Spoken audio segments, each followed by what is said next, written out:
We're live. What's going on, guys? Welcome to this live stream of all things Retro Freaks. I'm your host, Doc Dockerson. No, that's not right. That's the first thing that came to my head. So we're going to go around. We're going to introduce you to the directors and producers and cast members of Retro Freaks, and we're going to talk a little bit about our movie, how it came to be, our cast members especially, and crew. So we're going to get it going. Let's go ahead and let's start with Dave. Dave, let's get it going, man. All right, David Ryan here, writer and director of Retro Freaks, the movie. Available on DVD now. I think you dropped it in the description, right, Narc? Yep, that's correct. Sweet. Cool. All right. And next we have Mr. Michael Golderman. What's up? Michael Golderman, writer, director, and many other things. But yeah, buy some DVDs. Yeah. buy those DVDs. All right, next up, we got this guy. You may know him as the Boston Mice. Boston Mike here, the Boston Mike, Ohio State. Yeah, like they said. Why is your camera vertical? I don't know. They can fix that. Buy the movie. All right. He's throwing off our Brady Bunch vibe with the vertical. Yeah. Right. Yeah, it should be different.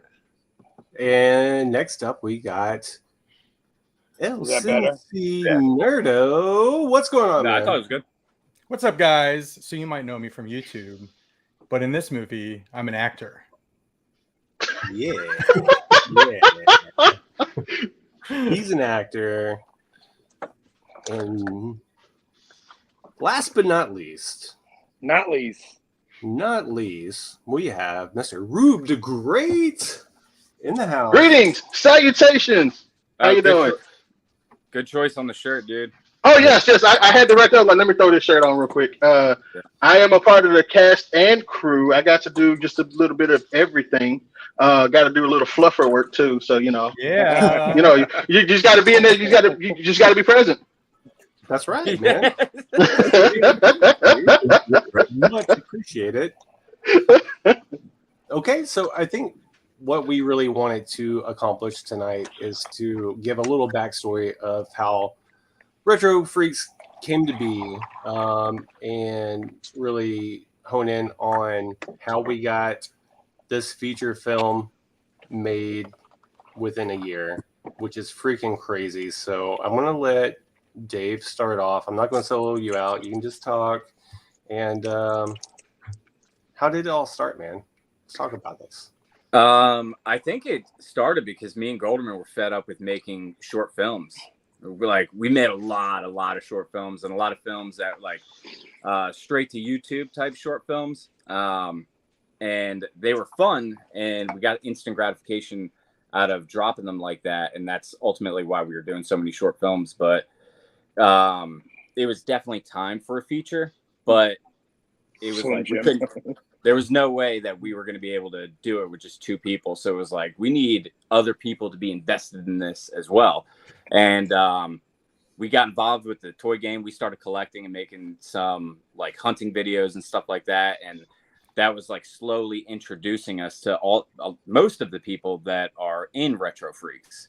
So it was all kind of we like pop culture so much, and we're so sick of this. So why don't we just go all in on a feature where it's content that we're into in our everyday lives anyway, and make it with our now friends that we've met through the toy community on YouTube and the local Dallas toy community. So in a creative way, I think we were like, how do we get one of our shorts in front of tons of people, because they were really just playing festivals. And we hit up Craig first, and that's when we just started putting it all together, right? Yeah, That's pretty much it, right? Yeah, I 100% agree with that. And what's crazy about the entire thing is like I was talking to Dave on and off for like what 2 years maybe before. Yeah, Yeah, because 2 years. the concept kind of started like even before COVID. It was just like we were all kind of making different types of videos, and we saw all of you guys making videos and being in each other's videos, and we were like, these guys are funny, they're local, they would be like a unique group of people to do this with. And then COVID happened. And that basically was like from a filmmaking standpoint or like commercial world, like the stuff that me and Michael were doing a lot of work in. Mhm. It was like, how do you go forth in this? Because every commercial aspect was shutting down. And then even with the narrative world of filmmaking, it was just all productions stopped because no one knew how to handle the pandemic. So Right. the concept of Retro Freaks, even before COVID, and then COVID, it was like, all right, well, I guess we just paused for a little bit. And then when things started easing up, it was like everyone started hanging out a little bit more. And it's like, well, if we're going to hang out, let's be creative and make some content, really. Yeah, for sure. Because I remember when we were talking about doing the short, I was like, "Hey, man, like, when are you going to send that script over?" Because me personally, I've never done any acting work before. I didn't know how the whole like thing worked. You're like, "No, man, you're good. Like, just come and hang out." So, I was, that was my first time being on a movie set, and it really blew my mind because it was not what I expected, but also like you said, like we're all hanging out, having fun, creating something at the same time. Yeah, that's actually like a super funny point because we try to make every production that we put on like super chill and super relaxed and make sure everyone's comfortable and stuff. So I remember talking to basically all of you guys and like, hey, this is kind of what it'll be like if you forget your lines or whatever. Don't worry about it. Don't just read it back, whatever.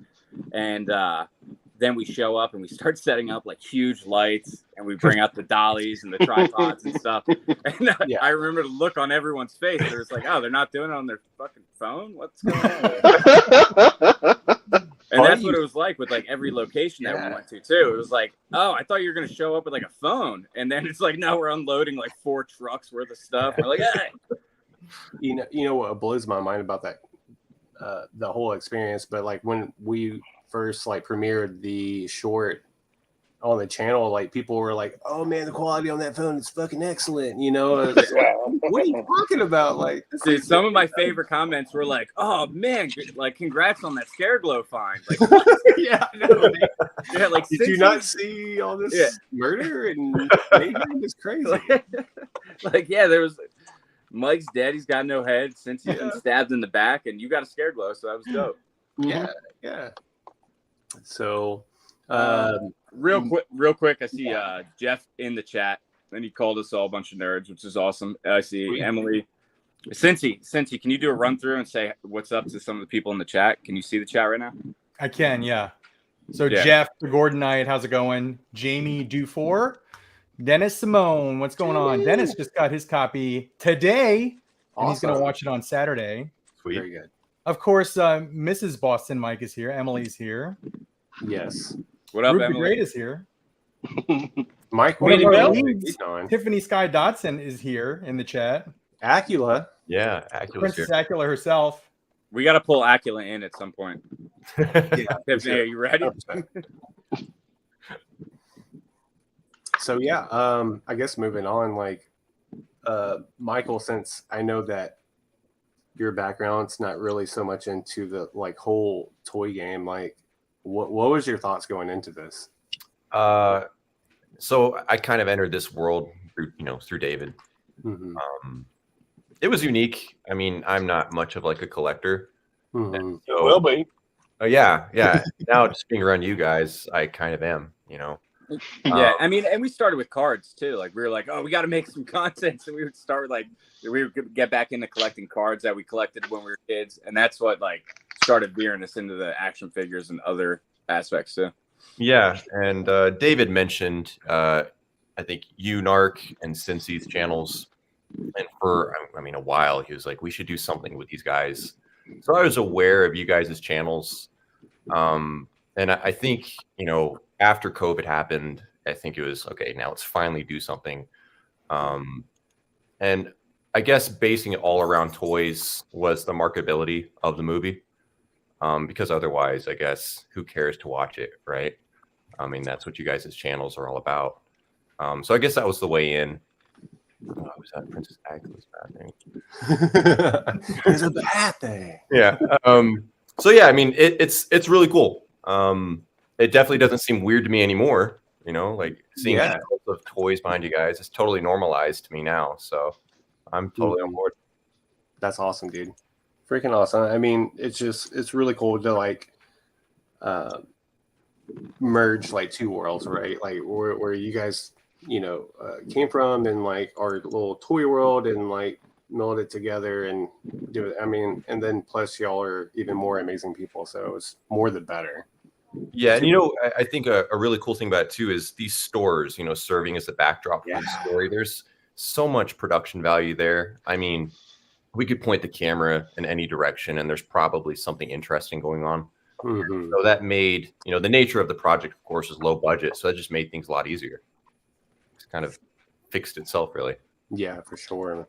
And because of like what we chose as our backdrops, I bet our backdrops, like our set dressing, so to speak, is more expensive than like way more films out there that have like just like chairs and whatever in their backgrounds. Like in any given shot, like over Cincy's shoulder, there's like it's like with this dude. This dude's like last time he was on the bay, he was like 2 G's, and that's just casually sitting on Cincy's shoulder in the shed scene. You know what I'm saying? As a matter of fact, I think you're filming from the shed, right, Dave? I am. Yeah, he's in my shed. Yeah. There's no shed shit in there though. No shit. Yeah, shed shit. No shed shit. But Dave, let's talk about I guess casting besides us. I mean, we got, of course, Boston Mike. Boston Mike had to be a part. Boston Mike was like a fan favorite from your channel for me. So like, cause I've watched so many of your videos, and I would see Mike in them, and he fucking cracked me up every time. And I was like, "Yo, get." I got a gift. What do you want me to say? Before we were like, I was like, "Hey, can you get Mike on board?" Like, I'd seen him a few times at Retro, but this is before any of us knew each other. It's just like, I'm toy hunting and I'm going to Retro Madness and I'm going to Horror Freak just because like there's events going on there. But meanwhile, I'm interacting with Mike and Eric and probably you guys the entire time that I'm there, but I had no idea. But Mike was a crucial part because like how much I felt like he was a fan favorite of your channel. Greg. Always need that goofy guy, Well, that and Dave was really clever in I guess getting everybody together and the types of characters he wrote. Essentially, there's just extreme versions of you guys, your personalities on your channels. It all works out. Freaking Beanie Bill, Rube the Great. Beanie Bill. Beanie Bill, the beans. Yes. Dave, what's? I mean, we all know, but for the audience out there, what's the story behind Beanie Bill without giving it all away? Just his origin story. Like you want to go to the dark depths of like Beanie Bill? I mean, not that deep. We don't have to go that deep, but like, what Beanie Bill's character, like, what did you base that around? Well, I want to. No, I was gonna go super dark with Beanie Bill, but like, go for it. So collecting, no matter what it is, Beanie Babies are like they went down, and we can't deny it. Like the Beanie Baby craze happened, and it was a big part of like the collecting world. And constantly now, if anybody goes, like, if you bring up talking about collections like to someone that you don't know, they're like, oh yeah, like I have some Beanie Babies. You think they're worth anything? Like just constantly. And so my mom sold Beanie Babies when I was a kid, and I would go to flea markets with her, and I would hustle like cards and stuff like that at flea markets. But my mom was like a big part of the Beanie Baby craze. Like it was in a thing, So there's a lot of like low key inside jokes in the movie, and the fact that like in the toy world, Beanie Babies are brought up so often. It's just like, who really collects them, you know? Yeah. So yeah, Beanie Bill, dude, BB. Plus, if you ask any store owner, they will tell you how many calls they get every single freaking day if they buy Beanie Babies. You know, remember we were driving in Jersey, dude? Yeah. I got a call. It happened 2 weeks ago. Do you remember?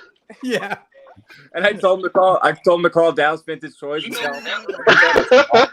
Sorry, DVT. Dude, I did. They called back Alley Toys and they're like, "Hey, do you have Beanie Babies? I got some of the real rare ones."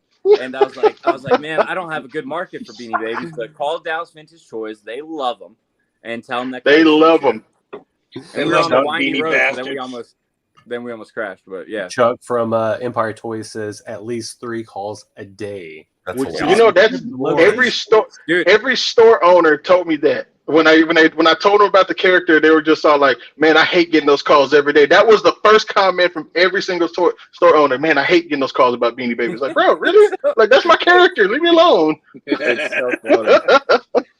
Beanie Bill. Oh, good old Beanie Bill. Had a guy stop by my house last week and asked if Empire would take his beanies my house. You should have gave it to him, Chuck. Right, that's what I'm saying. In some way, it feels threatening. He stopped at your house? That is terrifying. Was it you, Rube? It had to be Beanie Bill, man. It had. Beanie Bill, he's savage. Yeah. But you got that Princess Di one? Oh, you know what's funny? I actually got a tote over here full of a bunch of plushies too. So it was kind of crazy that that's one character intervening. Plushies, you know what? Plushies are all right. Some of them, you know. Some of them are. I got Craig was with me when y'all opened up the Arlington Retro Madness one, and I got that giant Donatello one. So that one's just sitting in the tote. Yeah, you know. Yeah. I got my 5-0. I got my Teddy Ruxpin. For sure. So let's go ahead and get into some of the other cast members because we have a lot to go through, guys. We have a ton.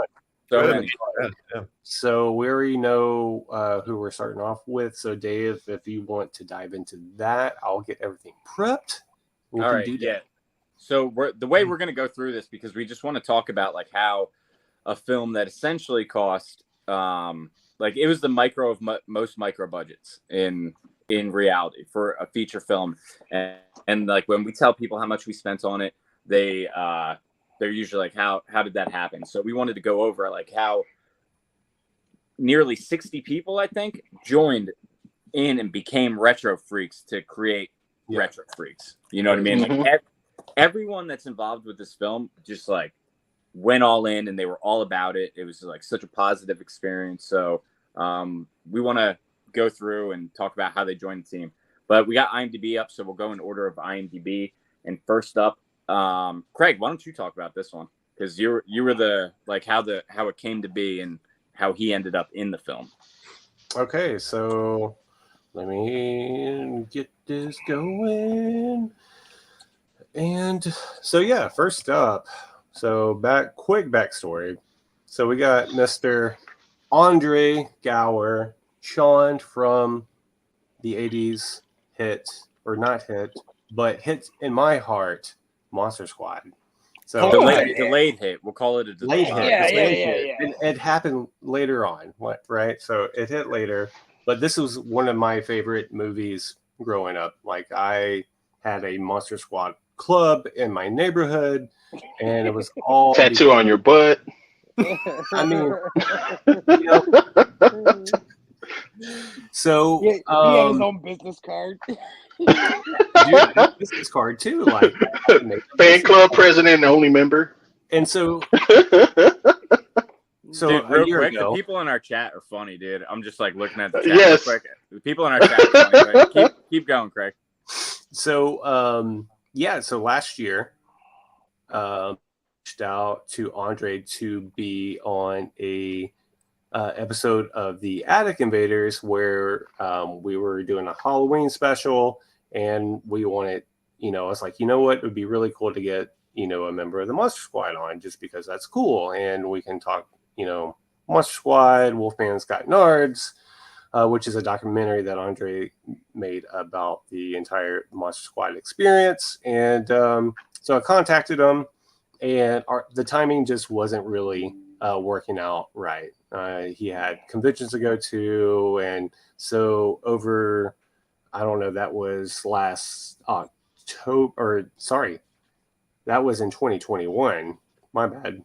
So all the way up until we were filming this past summer, myself and Retro Gavin, which is in the movie, Gavin, we came home after filming, and I was like, "Hey, let's go ahead and watch Monster Squad. It's been a while."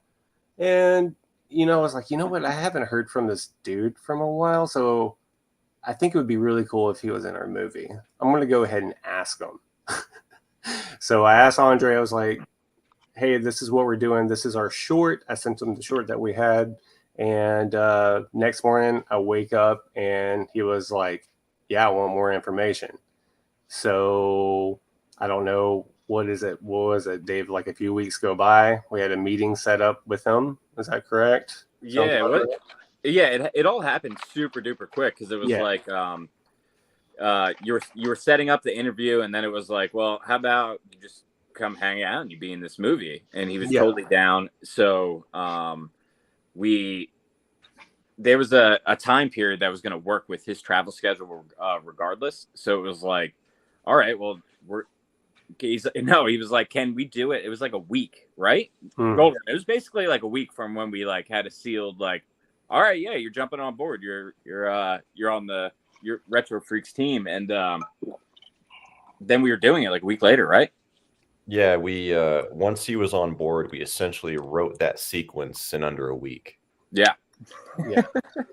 And that was the hardest part about all of it, because it was like we were introducing a new scene, because it's the way that we made the movie in general. It was like we were introducing new scene as opportunities arose to us, whether it was somebody that wanted to be in the film or a location for the film. It was like, all right, well, these people want to join, so it's like, let's figure it out. And then we went moment to moment, and that's how Andre really came on board. Yeah. It was super fast and great dude. Great dude. Like blew my mind. Like, I mean, he's just a great guy and fun to work with, and gave myself some pointers and stuff like that. So that was mind blowing. Like getting to act in this scene with him, I was like, I looked at Sensei. I remember looking at Sensei. I was like, what are we doing, man? Like, what's going on? This is crazy. It was surreal. Yeah, Sensei, how excited were you when like that day? Like, well, I mean, up to that day. Yeah, I grew up watching Monster Squad, Goonies. I was like 12 years old when it came out, so I was a kid when he was a kid, and I like kind of envisioned myself being part of that group when I watched that movie. So just being able to kind of like share a scene with him, it was just so weird. It was surreal. I can't even explain it. So it was very, very cool. I was very, very nervous, as I was before every single time we filmed. Same. But once we started filming, I became very, very comfortable, and all the nerves went away, and we just did it. Yep. Agreed. Yeah, so, Andre being on set definitely it elevated, and that was a really, really cool day. I mean, we had how many people did we have for that scene? Like that was a lot of people, man. A lot. That was like a 25 person day. Yeah. That was a big one. How many hours did we shoot? It wasn't long. No, it was long. We did it in like, I don't know, little over 8 to 10. Yeah, somewhere around there. Considering all that we shot, that's pretty insane. Yeah, that was a monstrous scene, dude. Like, everything in that was crazy. Yeah. Very pivotal. Should we blowing say out fuse boxes? Should we say I love you to Andre and move on to the next one, since we got like 60 more people? Yeah. Are you going through the whole cast? We're going through everything, Cincy. Oh my god, man. Yeah. That's why I was like, Red Bull out. Are we gonna have a potty break during this? Yeah. We just have to take turns, and you just got to raise your hand. So next would be Josh, right? Yes, Josh. Yeah. Okay. So Josh Martin is next. So start speaking about Mr. Josh, and I'm going to get his thing pulled up. So this is part of Tiffany's network, correct? Yeah, So, I think Josh, he was I guess, former acting student at the film school that David and I went to. So that's a network that we were constantly pulling from and, seeking talent from. Tiffany had known Josh, I guess, from something to do with the school. I'm not really sure. But she broached him, hey, would you be interested in being a part of this movie? And I think we had already shot the Andre scene. So at that point, it was, I guess we were riding high and wanted to add, I guess, more names to the cast. And Josh, I mean, he's a super down-to-earth guy. She reached out to him. He's like, yeah, I'm more than happy to do this. And I mean, it's pretty straightforward and simple. He was down. So what's Josh's background? So Josh, he does a lot of voiceover work. He kills it, dude. Let's whip up his IMDb real quick. Yeah, I think most people know him for his voiceover work on Dragon Ball Z. He voices over the character Majin Buu. And I know he's a lot of fans out there. Yeah, he does a lot of voiceover work for video games too. He did the Dragon Ball Z video game. So that's pretty sweet. And Retro Freaks is top of his IMDb credits. It's his most recent project. Nice. And one of my favorite gigs that Josh has ever had is playing. I thought I had something close to me, but playing Barney, the big purple dinosaur. That's crazy. Yay! He was inside the suit, right? Yeah. So he, there's a few people that donned the purple dinosaur costume, but Josh was one of them and did like a lot of the sing-alongs, I think. Yeah, and he went on the tour, right? Like, the live tour and all that. And Josh is also a member of a Beastie Boys tribute band. Yes, and he's still currently doing stuff like all that is around awesome. We need to go see that. Yeah, go see him. Dude, for sure. We have to show the love and go to one of his events. But like, I think he plays a lot of Houston, from what I see. Houston or one of the other Texas cities. I mean, that's but I close. haven't seen any Dallas dates pop up yet. Nice. Heck yeah. Okay, so who do we got up next, sir? So that's how to really join the team. And again, like a lot of basically with everybody, no matter who it is on this list, it was all based off of like, hey, they want to be a part of it, and it's like, can we schedule it? So Josh had a fairly busy schedule when we first had the conversation, and then like as we were going through the production, it was like, well, you're clear for a Saturday. So he just hung out with us one Saturday. So if you look at Josh's or Andre's scenes, those were all one day. Yeah. I think me and Boston saw that, but nobody else saw it. And I'm just like, why is he laughing at me? Yeah, that's how I feel right now. Not you, brother. You can't read the comments. And it was the comment that popped up in there, and I was like, oh, okay. It was a bot. I blocked that like 4 times already. So moving on. Someone bought it. Yeah. Right. So Tiffany Sky Dotson is up next. Woo! She plays Jen in the film. Yeah, it was kind of a no-brainer. I mean, I'm in a relationship with Tiffany. She's obviously long-time friends with David. And, going back to the short, we initially, of course, planned for her to be the villain. And, of course, when we were doing the short, that was just a standalone project. And so it was interesting when we started building the feature around it that then we saw her backstory ever so briefly. But, yeah, I mean, it's a no-brainer. She's part of the team. So if ever we have anything, she's cast in it automatically. One of my favorite scenes in the movie, too. Her introduction is one of my favorite scenes. Oh, it's a great scene. Yeah, her and Eric and Boston with his reactions over there. Oh, yeah, that's perfect, dude. It is the best. I love it. And then also Tiffany manages the Retro Freaks social media, too. So all of that lovely stuff that you see every freaking day is because of Miss Tiffany. She kills it. So Tiffany thinks she earns those credits. Yes. Oh, every single credit. Yeah. Whether she's moving lights or saying lines, yes. she's staying busy somewhere. Yep. Yeah, we got BTS shots of her booming the mic for scenes and shit. Mm-hmm. So Tiffany not only stars in Retro Freaks, but she is also one of the producers on the film. She's produced like I think the last handful of short films that we've done as well. Like kind of started as just like she's just grown so much, not only in front of the camera but behind the camera. Because like we've been doing this stuff like together for so long now that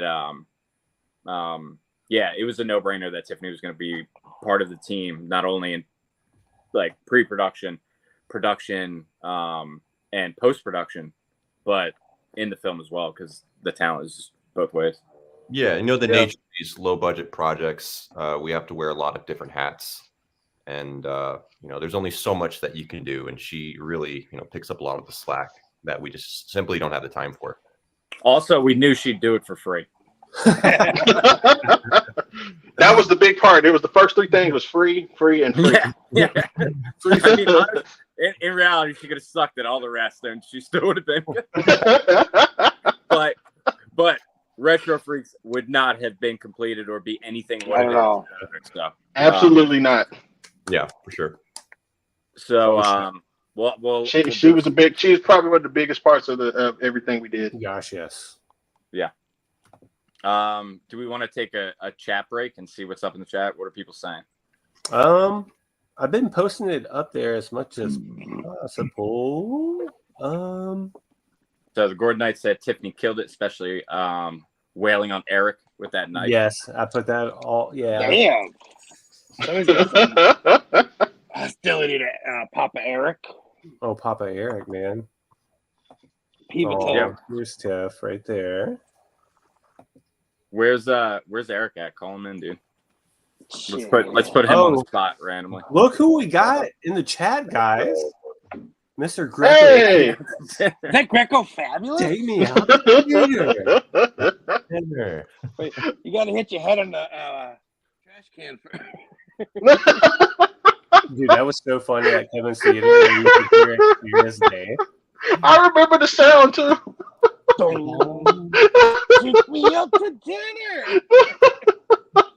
Take me out to dinner has been like now like an embedded quote for the movie amongst us. Like if like more than one of us are together now, it's just like it's gonna pop up. If you're hungry, take me out to dinner.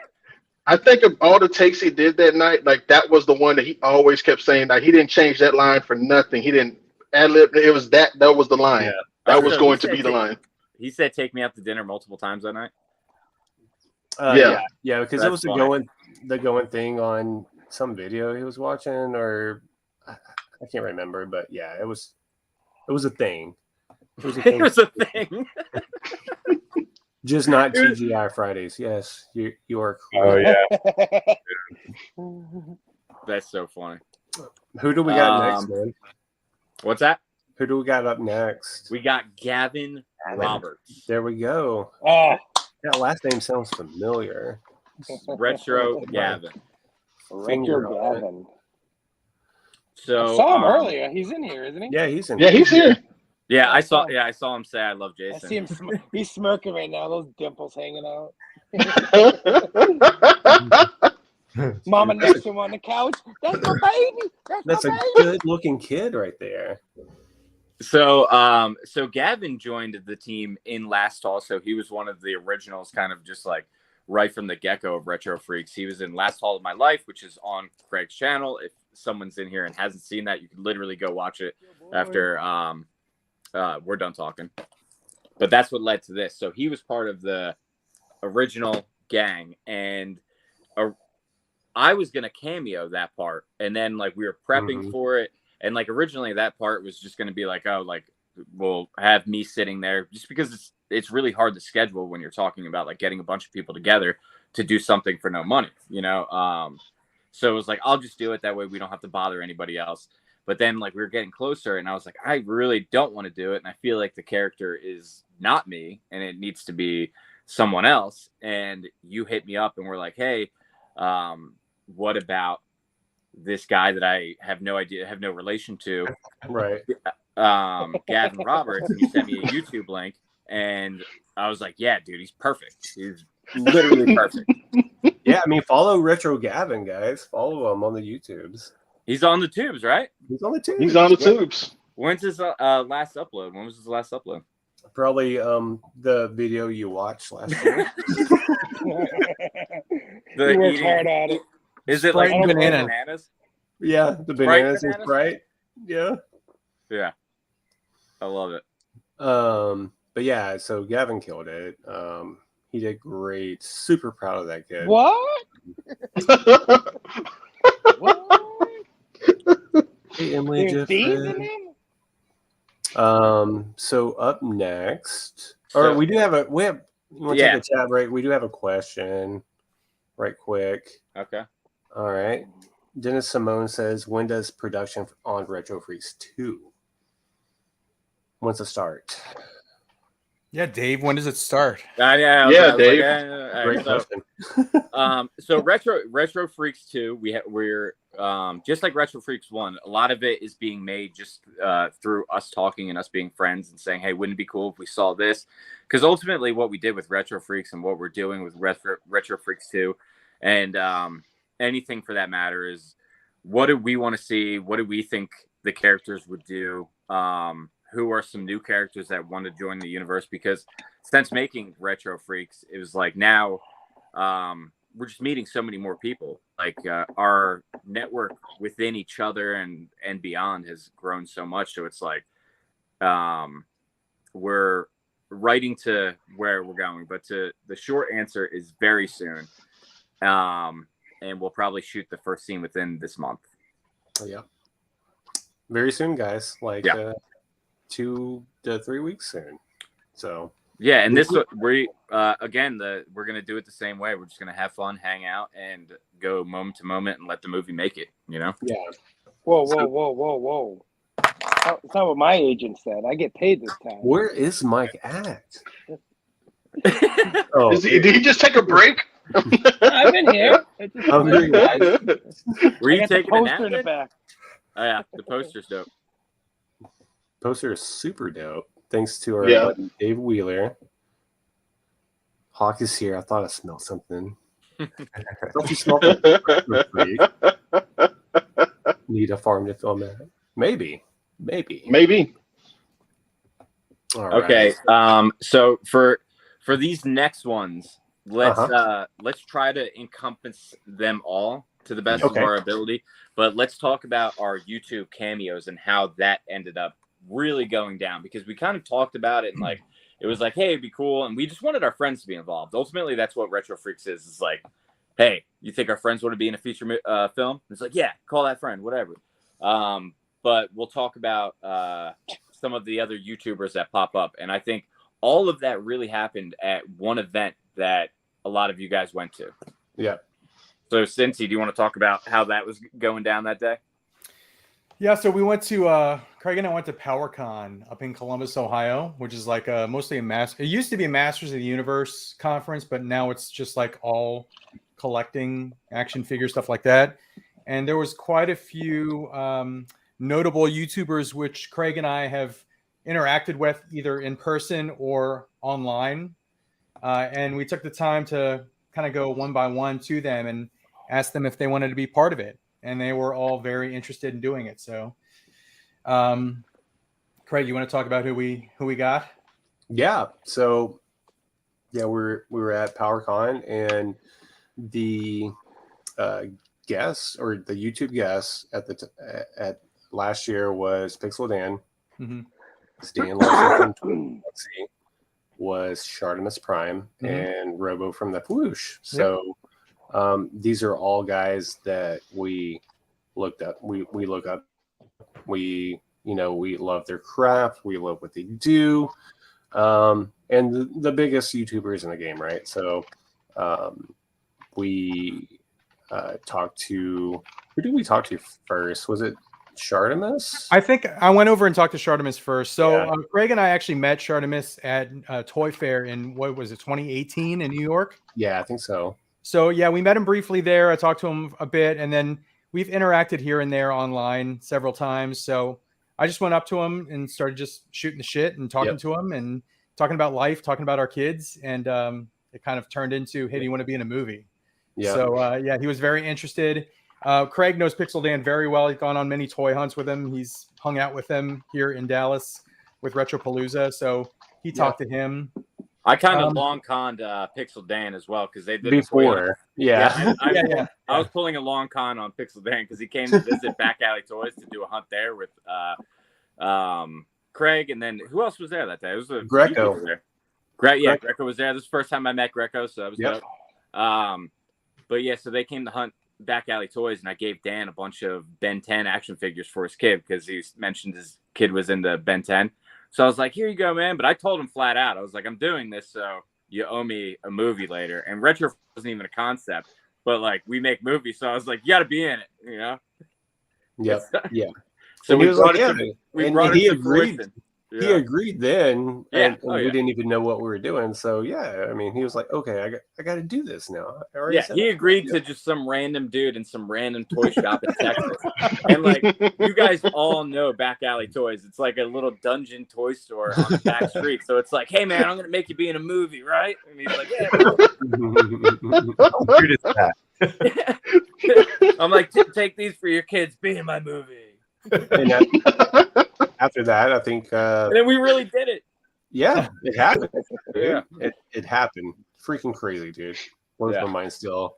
And then I think since he talked to Robo, so Robo and I do a like a live stream every Wednesday, or at least he's on break right now. But we do a live stream where it's called Grippin' and Rippin' with Dave Wheeler, who did our poster. So I know Robo through that, and we talk online all the time. So told him about it, and he was interested. And then I reached out to Wade, Unparalleled Universe, who I interact with online as well. He was interested, and then Craig and I both reached out to Josh Pence, our friend, who I knew from Ohio, and good friends with him for many years. So he was into it. We got Greco, we got Ed. So just. And then Billy from the Game Chasers. He came and did his part at the end, which was freaking hilarious. Oh yeah. So yeah, I mean, and like Ed and Greco were like also kind of no-brainers right from the get-go as well. Same thing with Josh Pence, because those were guys that like homies. I had seen in hunt videos with everybody, you know. So I was like the Attic Invader stuff. So it was like they got to be involved.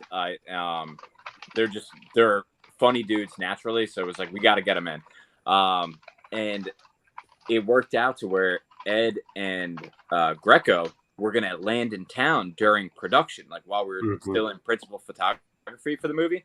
And like we were gearing up, and we had a date set for like a month and a half, probably. Like, oh, we're definitely gonna shoot a scene with them, and that way we could edit it in, and it'll be amazing, whatever. And that was the day that went down was the exact day that my daughter was born. So in the middle of production, the daughter comes, and we were like, well, I can't go film this thing right now. Like, what do we do? And it's like, well, we're jumping in and out of this style anyway, so we just like wrote some stuff right there on the spot and completely changed up the scene that they were going to be in order to make it like kind of archive footage that could pop up in the movie. So that stuff was shot before it even ever had any context to the movie at all. You know what I mean? Yeah. But yeah, so did that cover a lot of our YouTube cameos? I'm kind of glaring through real quick. I'm pretty sure that's it, man. I think that's it.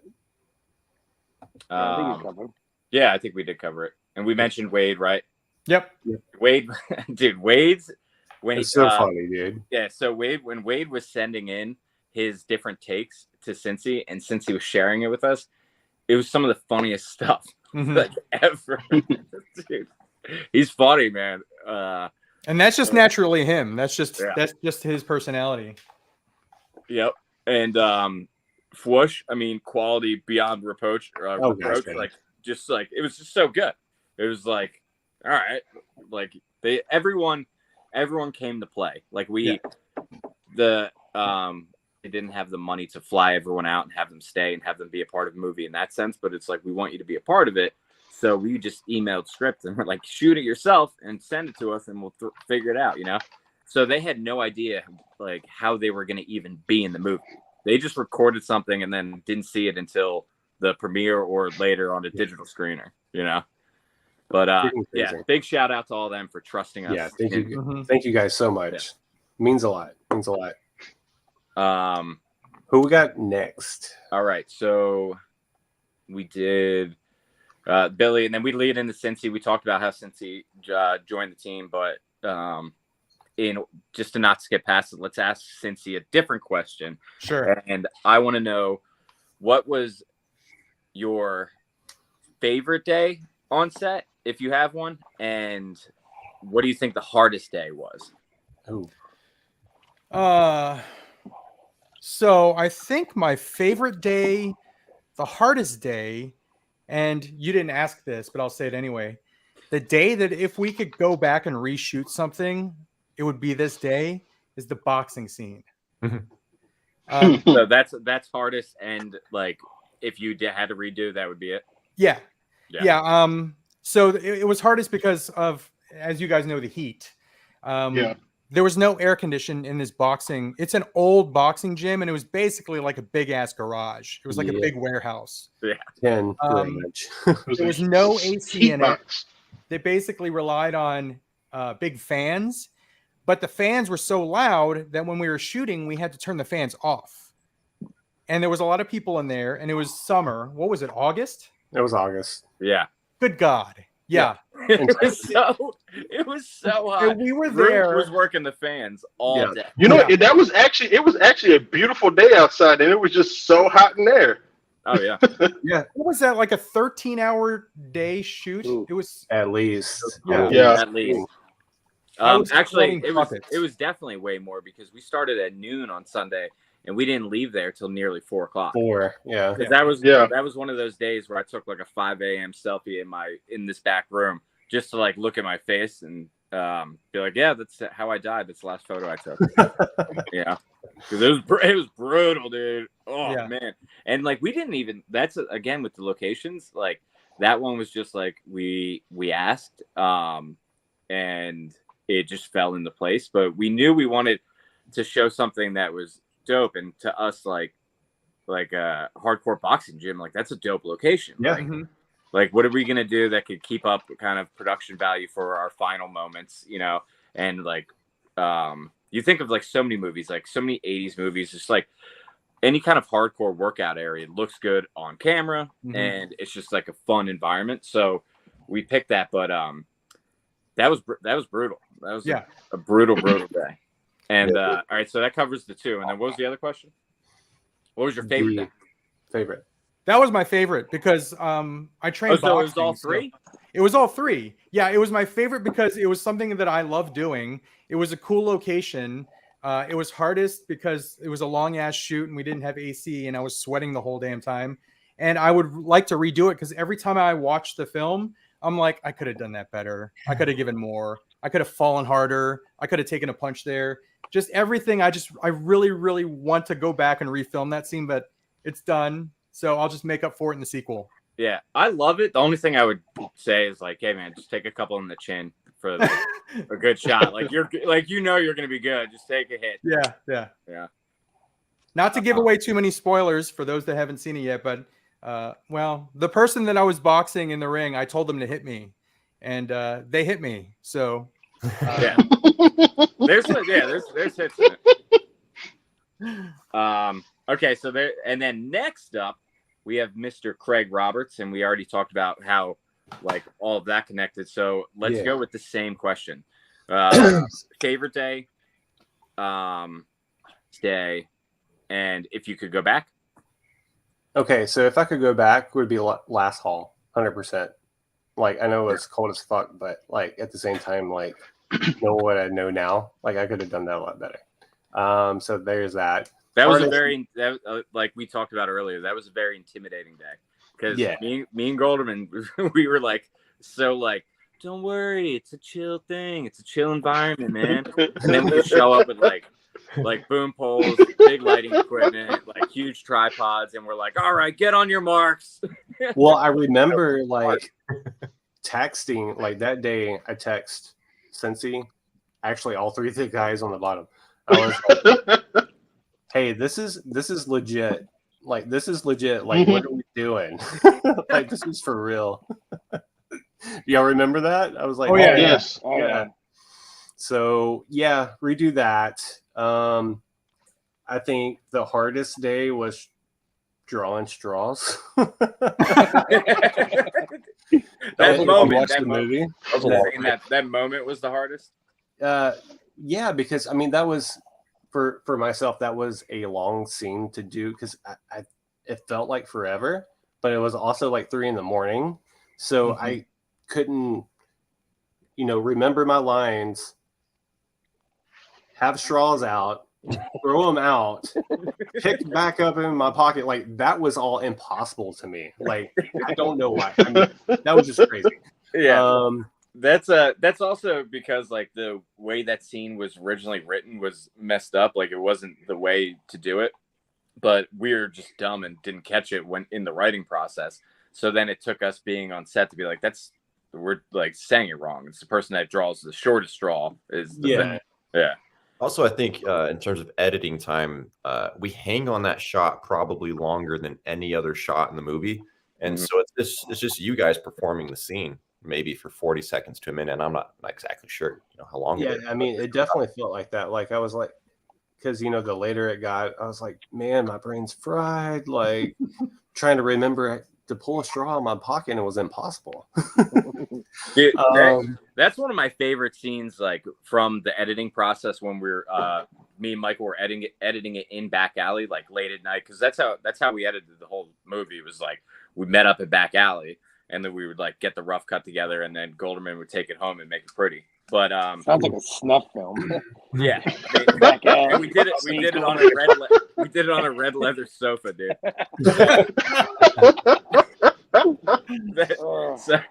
So he's not joking. But he's not. And what was I gonna say? So editing that, we only got two angles because like we really were at that point we were like, no, we need to do longer things, less cuts. We wanted all to kind of roll out in this moment because we were also shooting like pages and pages that day. That was like a 4 or 5 page day, and we were starting at nighttime already. Yeah. So like in terms of script, we had a lot to shoot. So we were like, dude, we got to get it done like in one freaking shot, and then we'll give a backup one to get some of it just so in case we need a cutting point, whatever. But you guys were like nailing it after we got through the straw debacle, but it was so fun editing it because we didn't notice like these small details that you two were giving each other while the character Ross was not looking or whatever. Like it was a fun one to edit. It was good. But so that's your hardest, right? That's the hardest day for you, is what you're saying? No, we don't hear you, Narc. You're muted.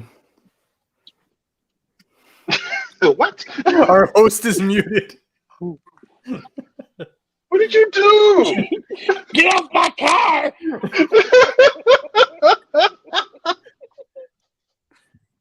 I can't be watching We need right now. Jason to go over there and fix it. Yeah. Right. We'll get the boom mic. Oh. All right, so that was All right. Well, so we lost. That was Craig's Right, host by committee now. You're gonna need a sign for the rest of the show, Craig. If you can't sign, just get a chalkboard for us. Oh, that would be awesome. You got a dry erase board to do that.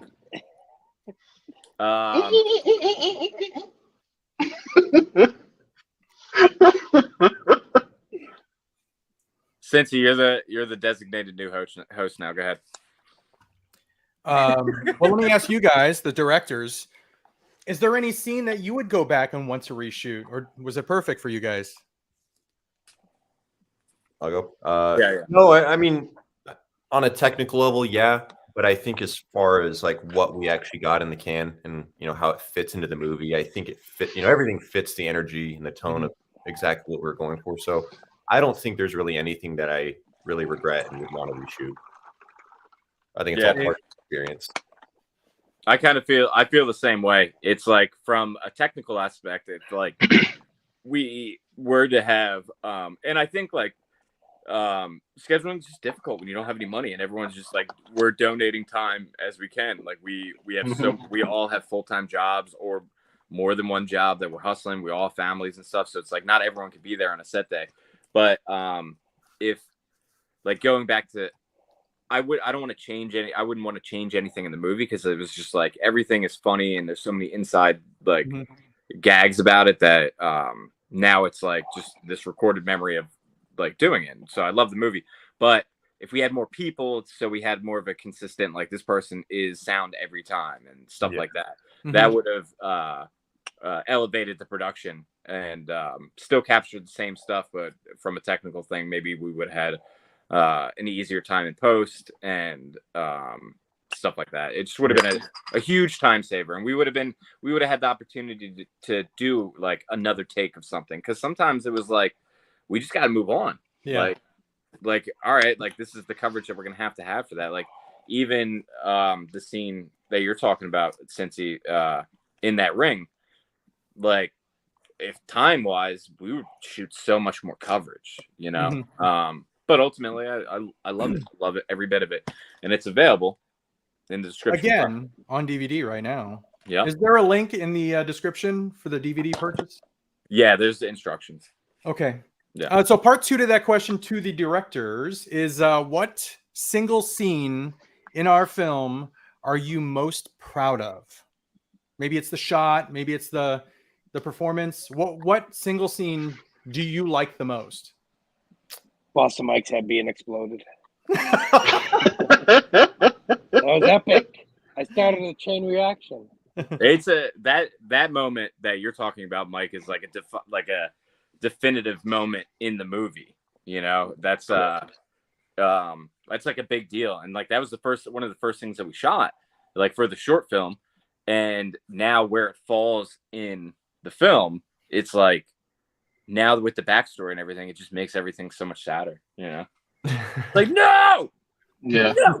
It went from a funny gag to now it's like I actually care about this person. Same goes for Eric. Yeah. Oh man, that's painful. Yeah.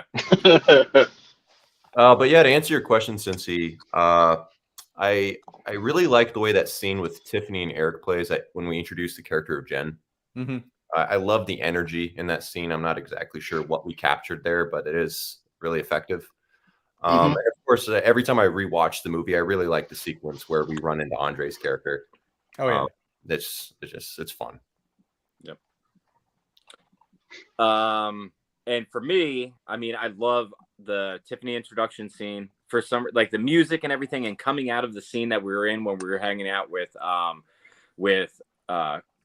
Connie, Ashley, and Courtney and Jason, and like when everyone's hanging out outside, we're coming out of that scene and into the Tiffany scene, and the way the music goes and everything, it's just like it sets a new vibe, and it's like an exciting part of the movie. And Mike and Eric's chemistry in that scene is really awesome, and like it gives such a better payoff to other moments of the movie. But when we have that scene, I think that scene really establishes those three and who they are throughout the movie.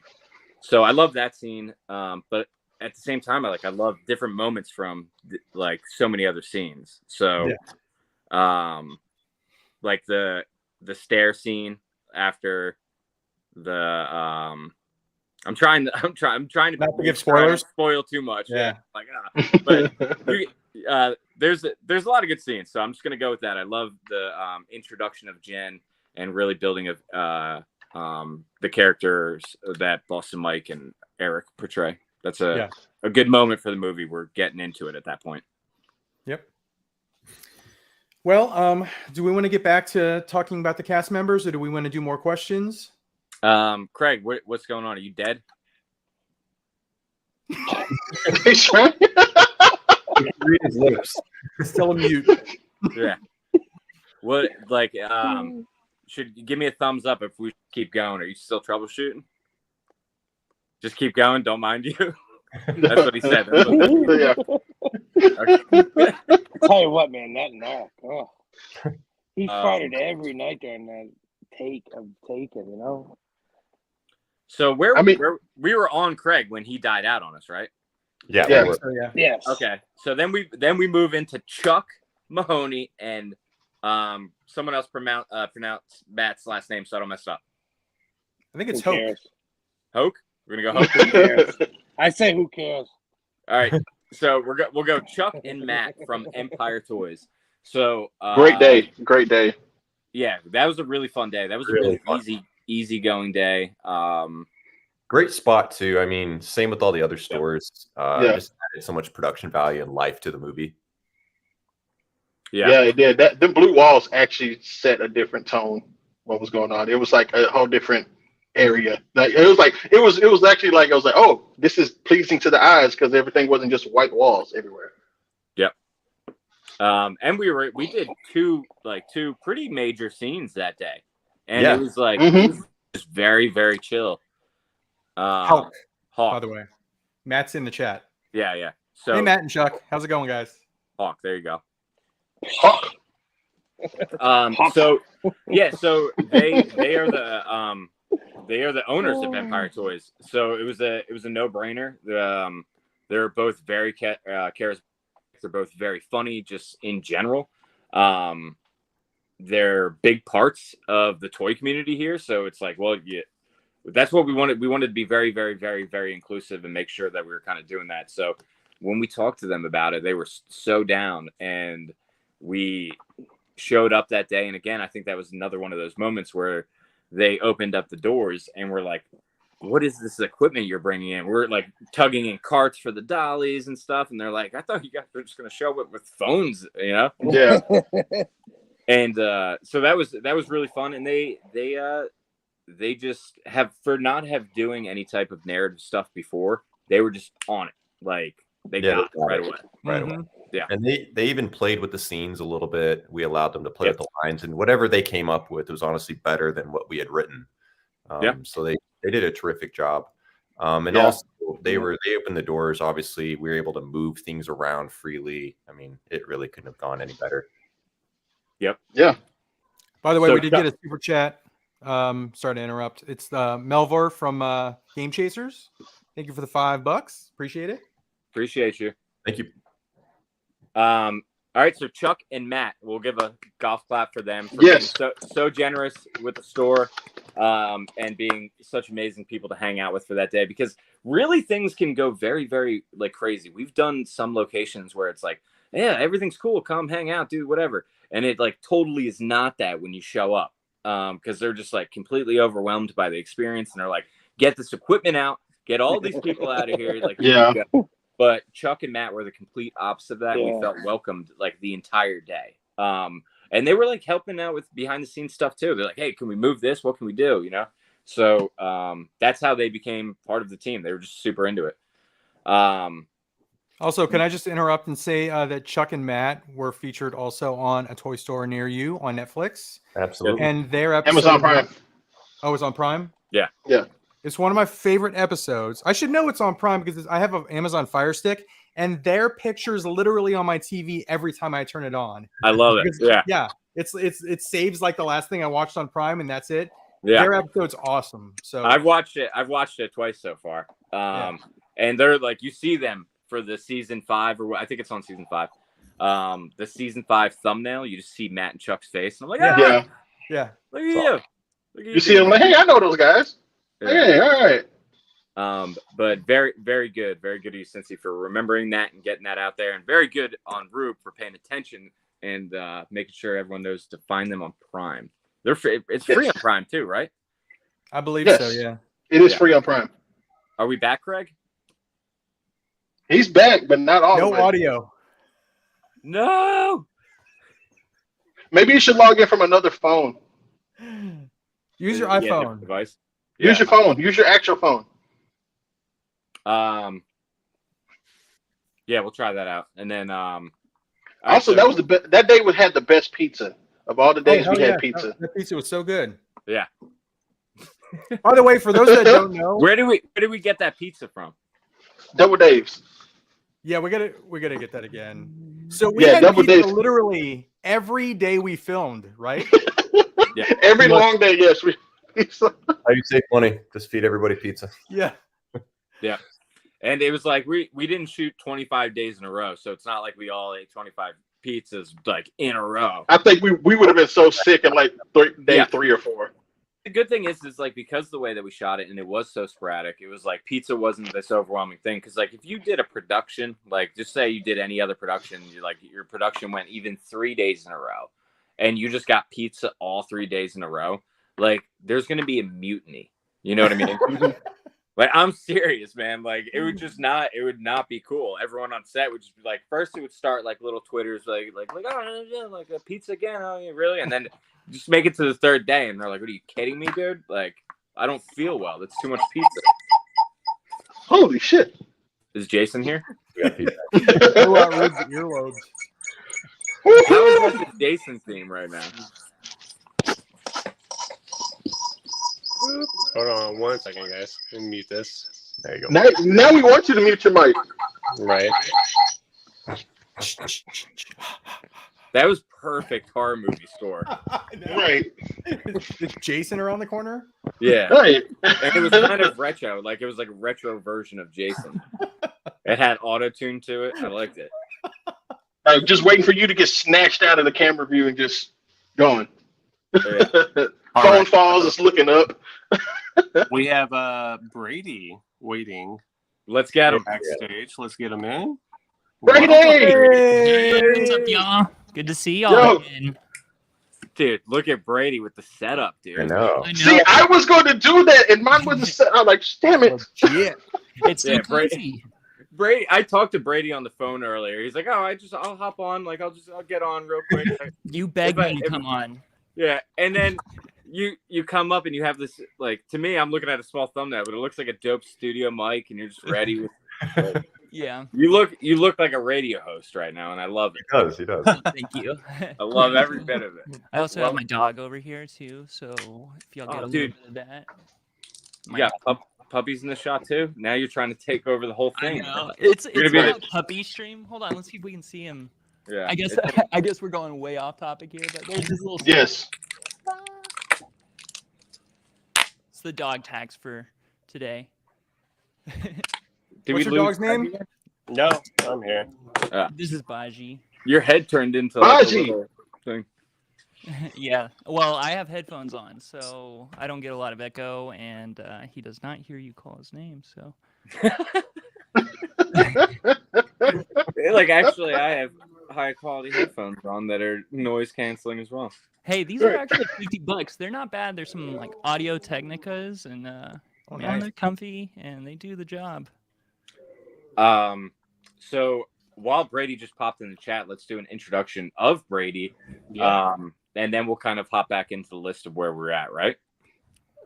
Absolutely. So Mr. Brady Tolk joined from the beginning, cinematographer of Last Hall of My Life and VFX artist throughout the entire production. We've known Brady for nearly 10 years now, I think. Oh, yeah. I think it's been close to 10 years. Yeah. Since like oh, dude, it's 2023. Oh, yeah. That's Did you realize that? Yeah, well, like a whole year, like I was gonna count it back, and I was like, all right, so like we went to film school in like 2013-ish, you know, and then I looked and I was like, oh my god, like it really has been 10 years. Crazy. I'm gonna go throw up, but yeah, so we had done a gig not too long before we started production of Last Hall, and it was a commercial gig, and Brady, Michael, and myself were on it. And after we did that commercial and we shot all day, it was a pretty long day, but it was fun and weird. It was the first time we got to hang out in a while since film school. Like prior to that, we had done other stuff together and hung out on various events of like event production stuff, whatever. But when we finished the production, we had a conversation out by the cars, and we were like, we just need to do something together. Like, we need to do something narrative, because that's like the whole reason why we started studying film and stuff like that. And we just need to do something together. And then that's when everything kind of started to come together with all of the YouTube personalities and like Craig and Cincy and everybody else that's involved with the movie. But so we just all put our money where our mouth was, and we were like, hey, remember last week when we were bullshitting by the car? Like, I guess we got to do it, like, let's all meet up this weekend and just make a movie. And that's how we joined the team. It's right. Real. You know what? I have to like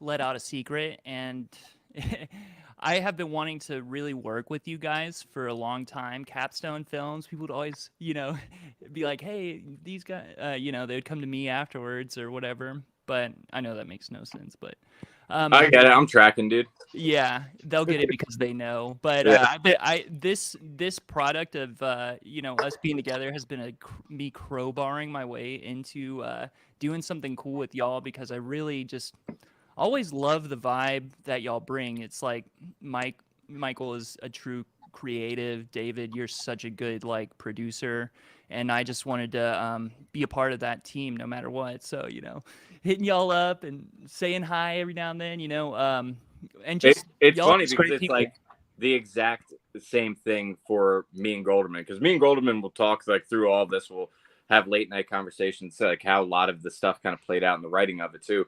But it's, again, the hardest thing to do is ask for help when you just don't have any budget, Mm-hmm. So it's like you feel bad, like constantly being like, you want to go do this? You want to come do this or whatever? And then like through that one gig that we worked on, it was like, why are we even thinking about this? Like, we're friends. Like, we have a good time hanging out together. So let's just do that more often. That's not what it has to be about. And then bam, dude, because we were like, Brady's out of our league, because Brady puts like he is one of the most creative people I've ever met. Runs Sock Puppet Parody on YouTube. If anyone watches this later on, check out Sock Puppet Parody, because it has no business being as good as it really is. I remember like the pilot episode, so to speak, of Sock Puppet Parody, and Brady showed us when we were in our last semester. Brady had already finished at the school that we were at, and he showed us it. And I was like, dude, like, people are going to love this. It's like the best thing in the world. Like, how's this not been done before? And he was super duper humble about the entire thing. But I remember him leaving that day and me just looking at Golderman like, yo, dude, like, we don't have any talent, No, like, it just sucked. It was like deflating. It was like, oh my God, dude. Like, we're just like making movies. Like, what are we doing, dude? We're making alien invasion stuff, and it was just like it was crazy, man.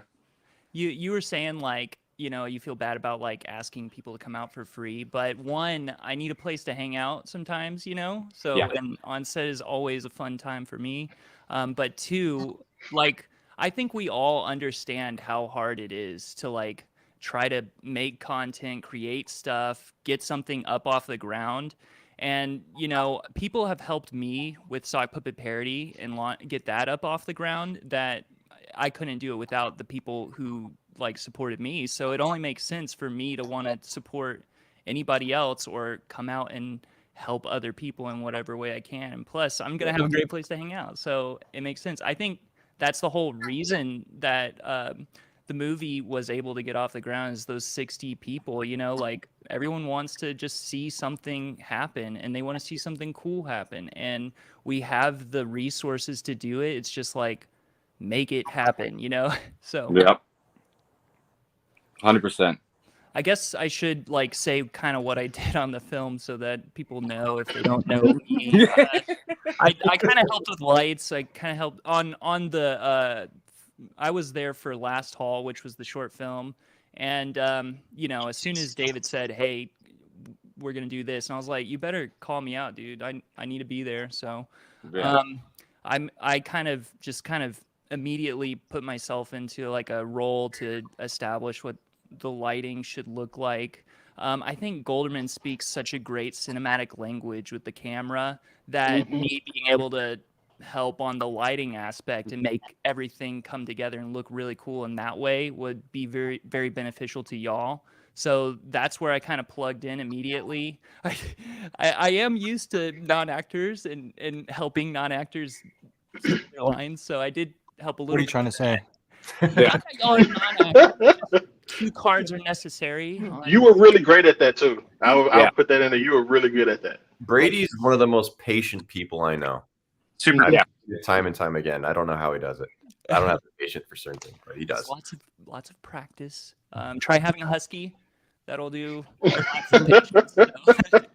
No, that's a very, very like good point in terms of the entire production. It's just like the patience of keeping the set calm, and like one of the big reasons, one of the big hearts of the entire set is Brady. It's like that calming demeanor of like, even when shit is not good, you could look at him and he's still smiling. So you're like, all right, we're good. We're good. We're okay. Yeah. Just when you think he's taking too long on a shot, he gets like 7 shots off in a minute, and you're like, all right, dude, you're good. Yeah, once it's set up, we're good to run. It could be 4 a.m. You know, I know it's just shooting can be brutal, like absolutely a beatdown. I mean, literally, you know, since he got beat down a little bit, but it can be just a regular old beat down at 4 a.m. So keeping a good attitude is so important. Like we're all on the same team and our goal is the same. We want to make something really cool. So that keeps me chill and like focused, you know, so. Did Mike Irish exit on us? Sorry. I think he like exited out on accident, and I think he was trying to come in, but it would not let him back in. Oh, really? Yeah. Sorry, Mike. Where are you? Sorry, Mike. It won't click him back in? No, it wouldn't. All right. Well, we love you, Mike. I guess so we'll keep going. Dude, all right, dude. We might have to do fast pace through this, or pick a stopping point, and we'll do a follow up video. I agree. Yeah.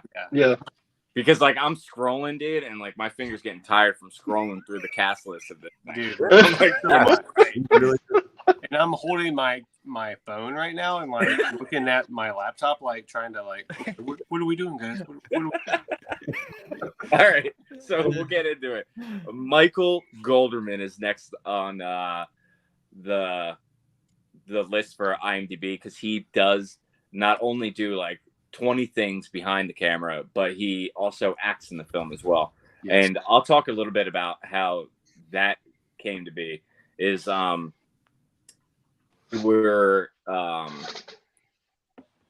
writing all of these scenes, and again, it's hard to schedule, and sometimes like people just wouldn't be able to make that thing. So we had to do a reshoot on the scene that Michael is in, and our original person that was playing Dalton, we had to reshoot that scene, and he wasn't going to be around for like a month and a half.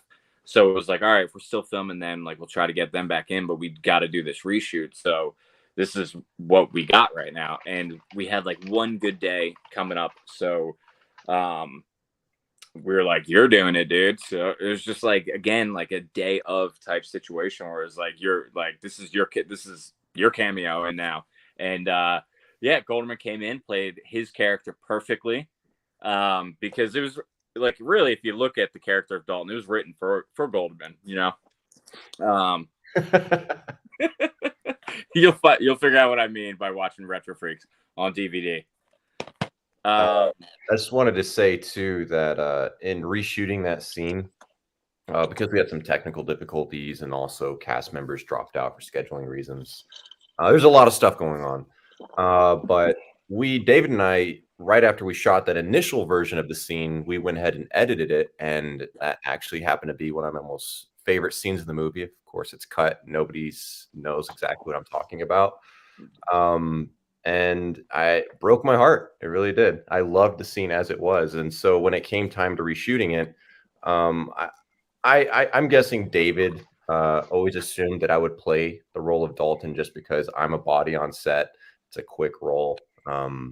You know, I'm going to be there anyway, so it just makes sense, right? And also a big part of the character is he drives up in this kind of muscle car. That was always the idea, and I drive, you know, a car that would work, and so it's kind of a no-brainer. I knew he would show up on day, and we'd actually have the car on set, because that's actually more difficult than you would think to get things like that, you know. What was that car we were going to use? Do you remember? Yeah, I did. But yeah, either way, I mean, it worked out, and it's like, at the end of the day, if we're making our first feature film, like we're just kind of going all in. And at that point, we kind of secretly knew we were making the feature film, but no one else did. Like, because we were kind of just rolling out the idea of like maybe we'll just do a couple more shorts or whatever. But then at that point, we were like, well, the heat of Last Haul kind of already died down. Why don't we save it all and just make it a feature? Because you don't really get that many opportunities to do something like that. And are we really gonna make our first feature and not have one of the directors freaking cameo in it? Like that, it just indie flick kind of opportunity right there. So Michael is Dalton. So that's how that came to be. Yep. J. Allen Nelson. Yeah, J. Allen. Ezekiel. So again, this is another one of Tiffany's network. She did. Well, actually, we set out a casting call. Yeah, casting call, and I mean, for those who don't know, it's actually really difficult to cast older actors because usually what ends up happening is they're so established already that they're just way out of your price range, right? And I was skeptical from the beginning, right when David and I were writing the script, that we would be able to find somebody suitable for this role. And he says a lot of lines. I mean, this man talks on camera for 5 straight minutes, basically, right? And I thought it'd be daunting finding this guy, but he was one of maybe only few people, who applied for the role. And we looked up his demo reel. He had some very funny things that he had done, and so we knew he would be in for our type of production because of like some of his other work. So it was like, all right, you understand weird, like you're a fun person. Again, Retro Freaks like casting. It was like we wanted fun people. We wanted people that would kind of vibe with the type of weird movie we were making. Oh yeah, and Jay Allen, he was such a professional. Honest to God, just such a sweet guy. I could really put it any other way. Great presence on set, great presence on the screen, and I loved working with him. Yeah. And Cincy got to interrupt. That is Cincy's introduction moment of the movie, I believe. Oh yeah, the first time. Yeah, it's Ezekiel's scene. That's the first time that we see Cincy. That scene was so funny, like him slowly unbuttoning. Like I don't know how Eric kept it together. Like for real. Eric's all like Eric's reaction too. Well, the funny thing about it is, of course, we have this massive board, and I think the night before we shot that scene, David was like, "How are we walking this guy in with his like 20-pound wood? Like, what's gonna happen?" And I think I said, "Wouldn't it be funny if he just pulled it out from under his coat, because it makes absolutely no sense and it fits." And it also saved us money from like buying a good looking bag for it or whatever. Yeah, right. So it was like, well, how about he just whips it out of his pants, Yeah, like, whatever, dude.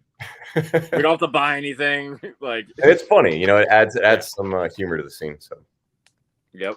Tiff is taking credit for finding him, by the way. She totally did. No, I mean, dude, again, casting is amongst the credits that Tiffany has on Retro Freaks, 100%.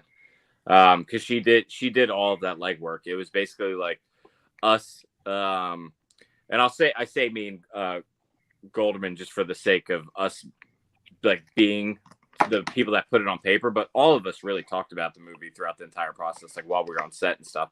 But Tiffany was the one that took all of those conversations and actually brought them to fruition and brought like live people to set to come hang out with us and made sure that they were gonna fit the crew, Yeah, that happened.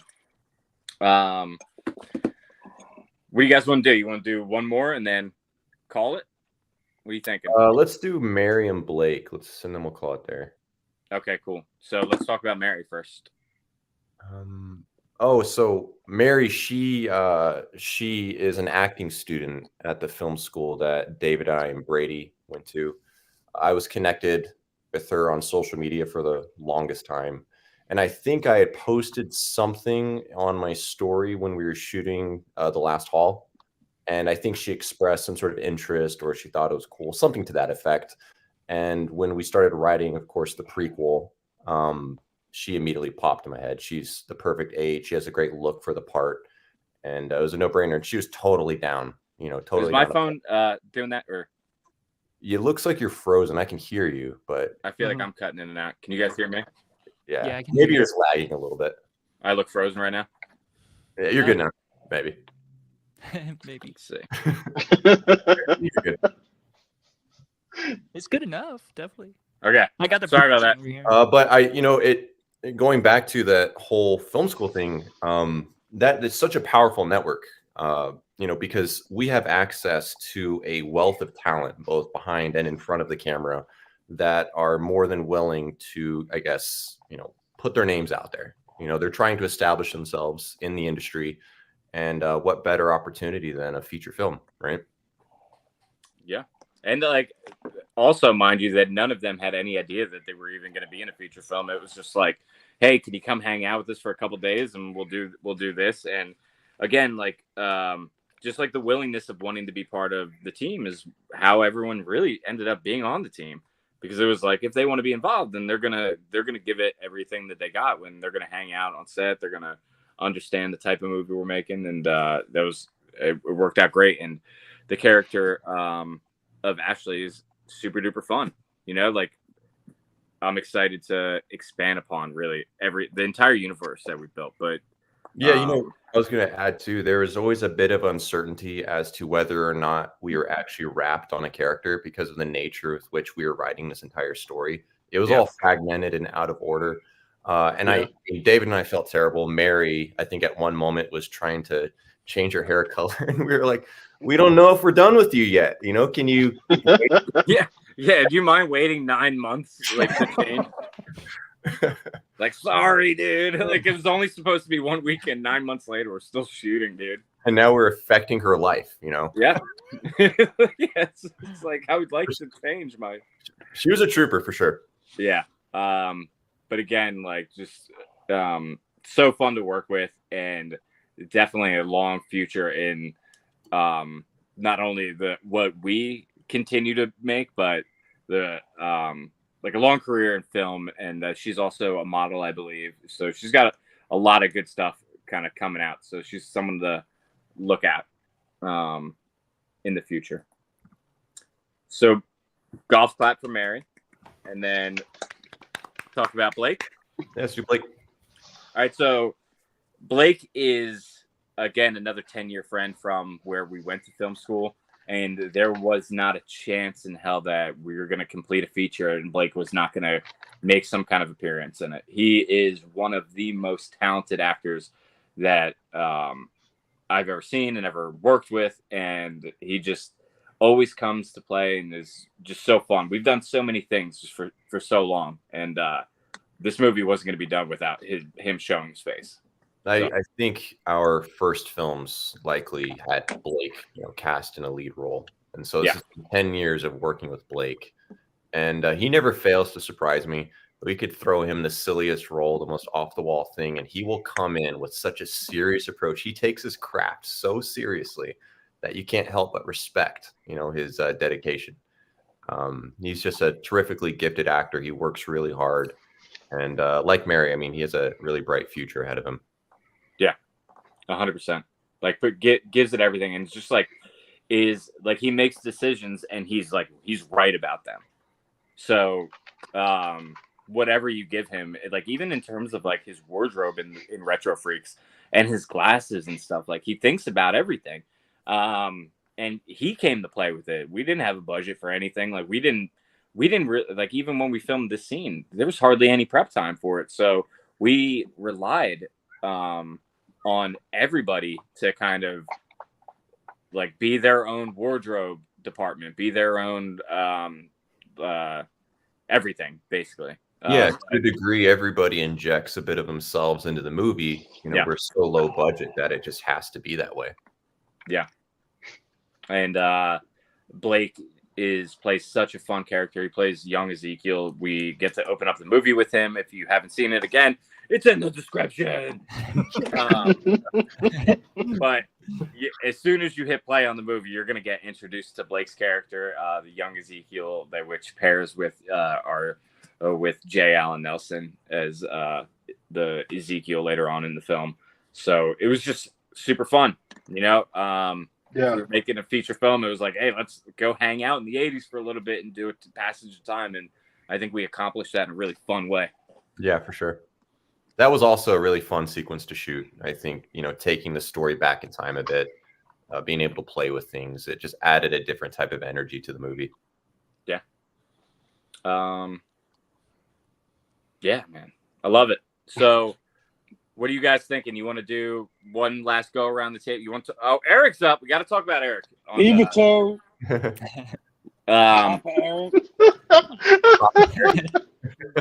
So Eric owns Horror Freak in Bedford, Texas. And if for whatever reason you don't know about Horror Freak in Bedford, Texas, you got to get out to Horror Freak in Bedford, Texas, because it's one of the coolest shops that I've ever been to. And when it was a concept of that possibly being a location, it was like, sweet. And we had met Eric a few times just through like VHS collector community, the action figure collecting community, and just hanging out at the shops or whatever. But he jumped on board. He was an original Last Hall character. And it was a no-brainer. And Eric is just fun. I mean, me and Goldman were talking about in the beginning when we got to the point of editing it all together, and we watched it for the first run through with all of the scenes up to Last Hall, like watching Eric take that hit. It seriously hurt us. And Boston Mike's energy with Eric is just like, it's exactly what Retro Freaks needed. Like, I love between Mike and Eric. It's infectious for sure. Yeah.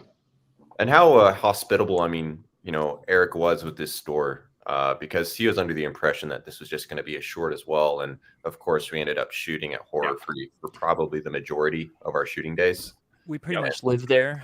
We did. Yeah. We lived the second home there for a while. And it couldn't have, he was just so kind to let us use the store in that way. Yeah.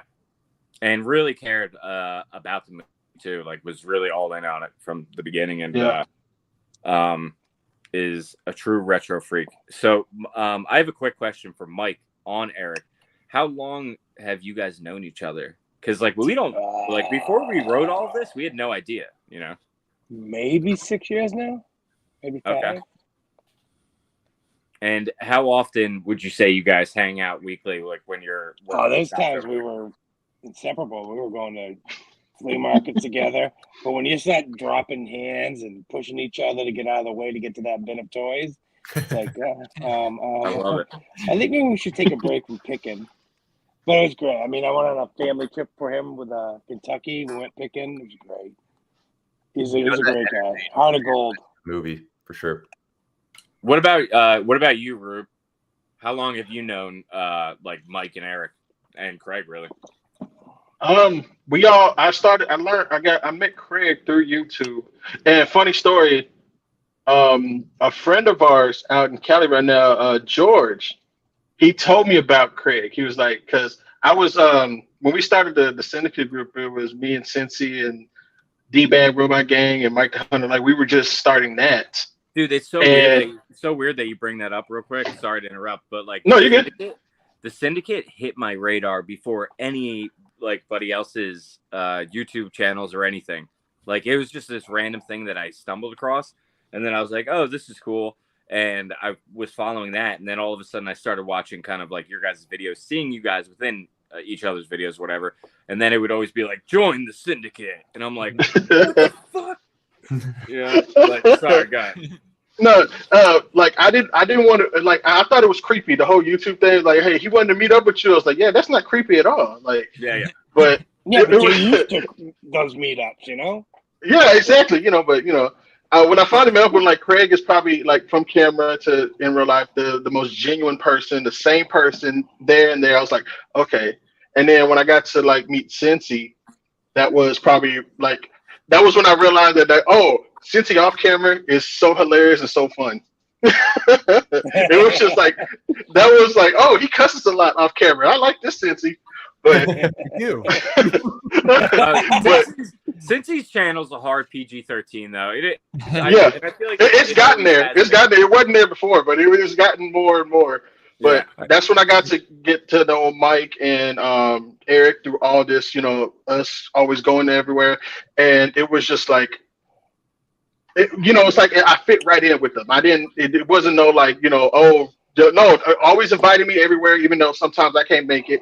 Just always come do this, come do this, come do this. I'm like, So it was just like, it could be overwhelming to some people, but it was like that whole toy community family thing that they brought me into. So, I'm just glad to be here on the ride. Yeah.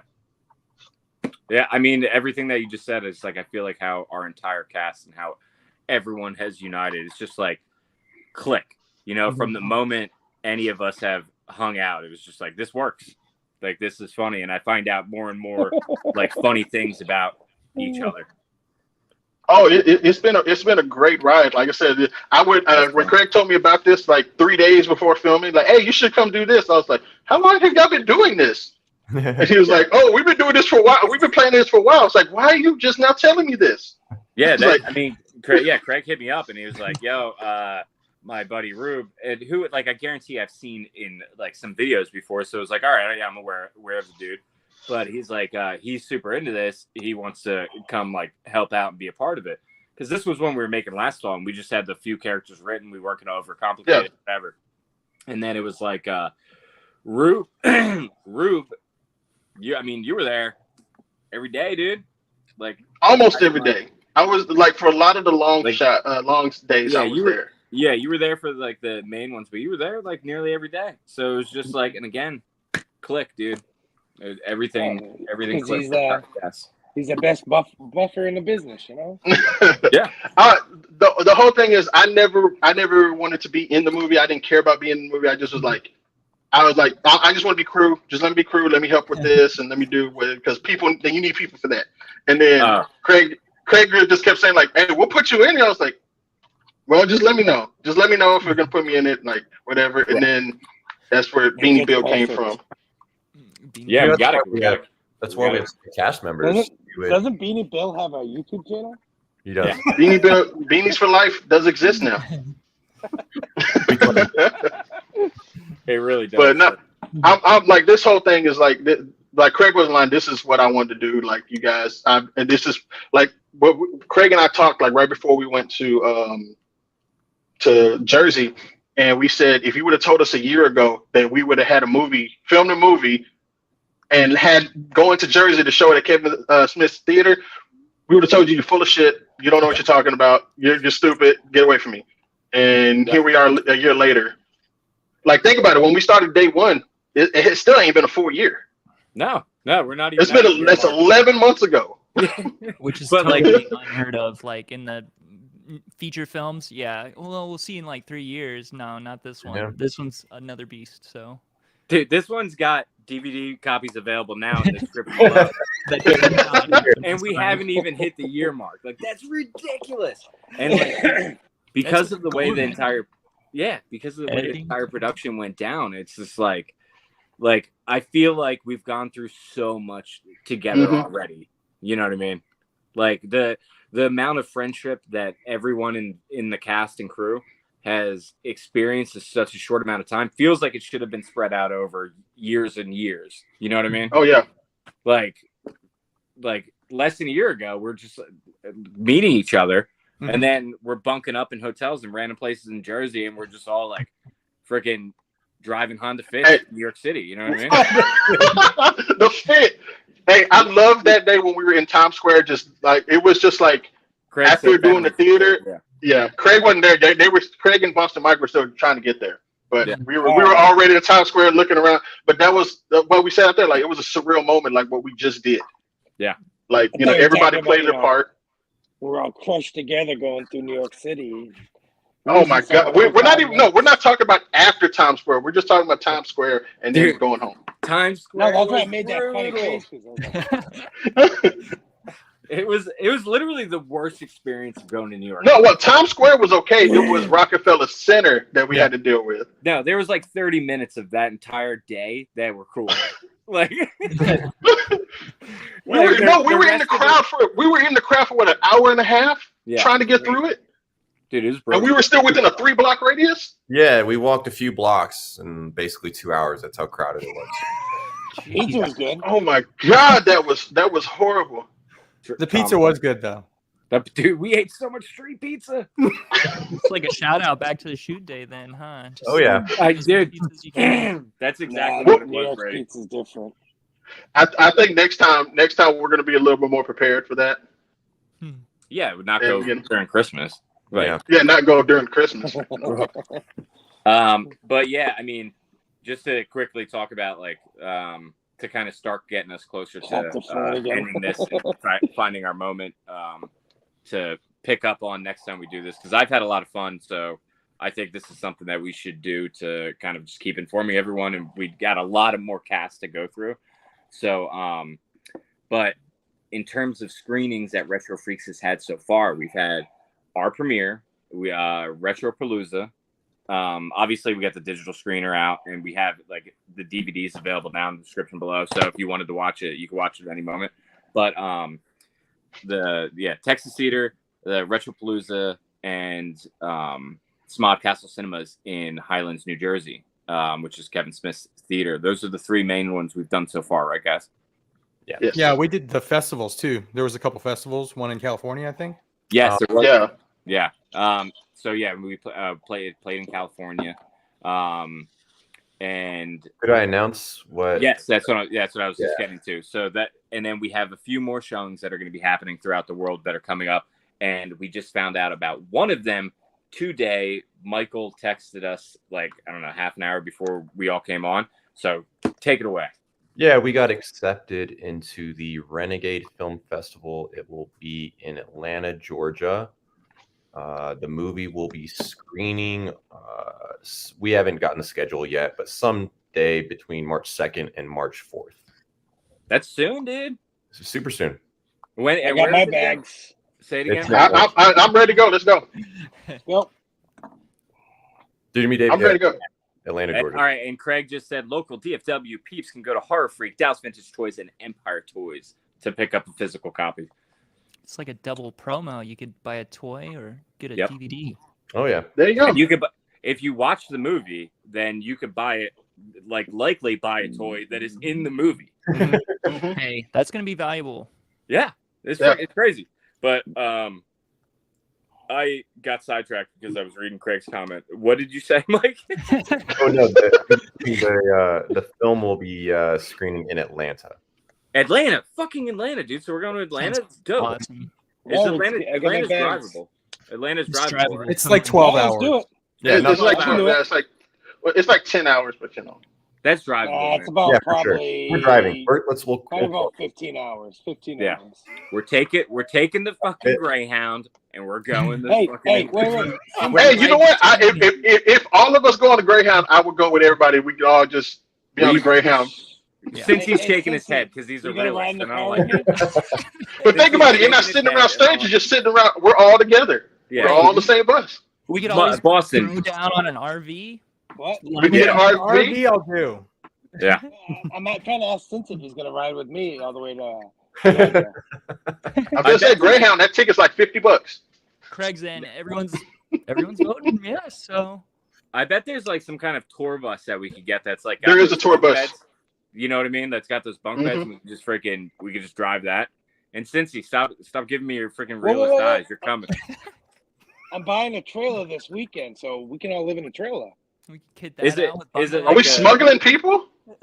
That's called human trafficking. That is human trafficking. You can't do that.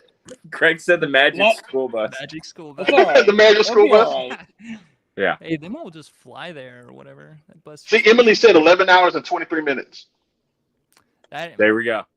Emily is another person involved with Retro Freaks that is just like super duper on point with promotions and things like this. She was a big part of it. She's been a big part of it. Yeah, of organizing when we did one of our fundraisers and stuff like that. Her and Rachel, and I mean, there's just so many people behind the scenes that we haven't gotten to talk about yet because it takes time. Jasmine Rivera is another Retro Freak who's a super big supporter and also helped make the movie. But there's so many people that we just haven't even got into. All the people that made sacrifices for us to make the movie, like our family and stuff like that. Like this was a big deal. This was hard, you know. And like how many times my wife alone has had to listen to me be like, "Hey, do you think it'd be a good idea if we just bring Cincy back by not addressing the knife?" You know, like. It's like one more time. Hey, that was one of my favorite days right there. That was one of my favorite times of him running around that knife. Him on the truck with the knife in the back. Oh my god. Yeah. dude. Since he's come back in the movie, it's definitely it's always a hit. It is a big moment. But it was hilarious because it was like that was a huge thing. We talked about it a million times, and it was like, all right, how do we do this? Blah blah. We had scenes written where he was going to be in a hospital bed and tripping out on morphine, and then Sock Puppet Parody was going to make a cameo, and that's how Cincy was going to get the new information to take down the demon. Is like Brady's sock puppets were going to come in and like give the information, you know. But then we were like sock puppet. But like through all that, it was like, oh, that's kind of hard production. Like we're going to have to just not deal with the knife. Like just fucking leave it in, dude. I think he had some herbal medicine though, so that kind of like Yeah. that's where his strength came back from. Some herbal Very medicine. holistic, yes. Big holistic approach. I've been playing with a Duff Man the whole time. Duff Man. I need that.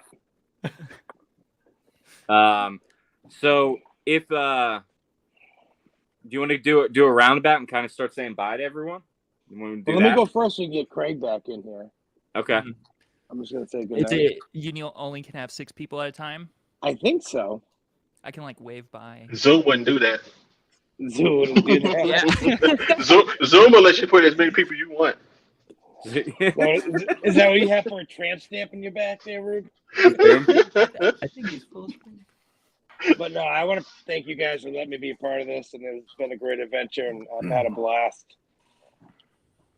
But you guys all have a good night. I'm gonna go sleepy sleep. See you, Mike. All right. Love you, dude. Adios.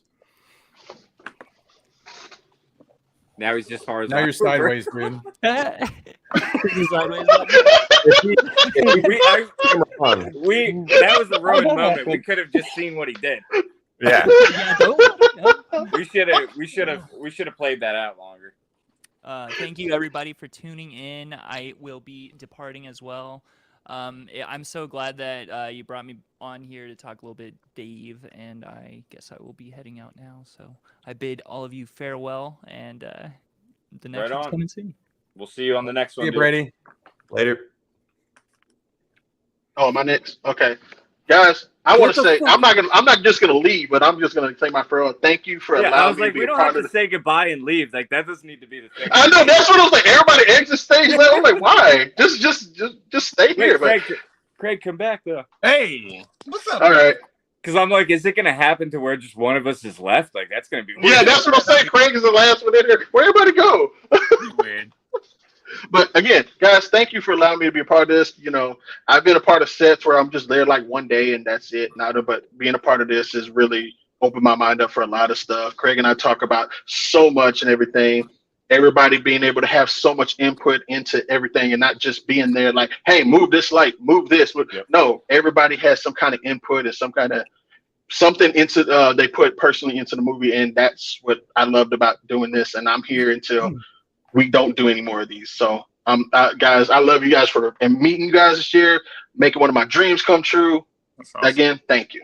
It's been real, dude, and it's only the beginning. We sparked something weird, and we all are truly retro freaks at this point. Yes, that man. We created a little nerd fucking gang, dude. I love it. I love it, dude. I love it. But yeah, no, I mean, group. I completely agree, dude. It's this year. It's like our friend circle has just like, you know, like just awesome. But yeah. I don't know. Say something, Mike, or Cincy. Somebody else go. Pull straws. I was just going to echo what Rube said. You guys helped me make a lifelong dream come true this past year. I started 2022 not knowing that I was going to be part of a movie. I didn't know any of this was going to happen. So last year was literally one of the best years of my life. Yeah. And you are all a big part of it. So I really, really appreciate it.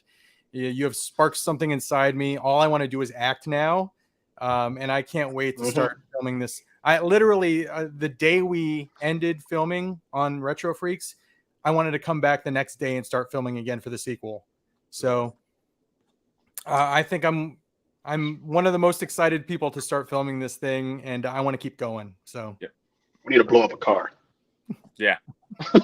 No, I love it. I mean, honestly, like with how many shorts and like what we were doing and kind of where Golderman and I were at creatively before Retro Freaks and before really it's you guys, it's the core of the people that were with Last Hall that like trusted me and Golderman without really knowing, and we really all became friends like through that. But like you guys trusted us, you know, and that was a big deal to us because we were like, we need more friends. you guys let us hang out, dude.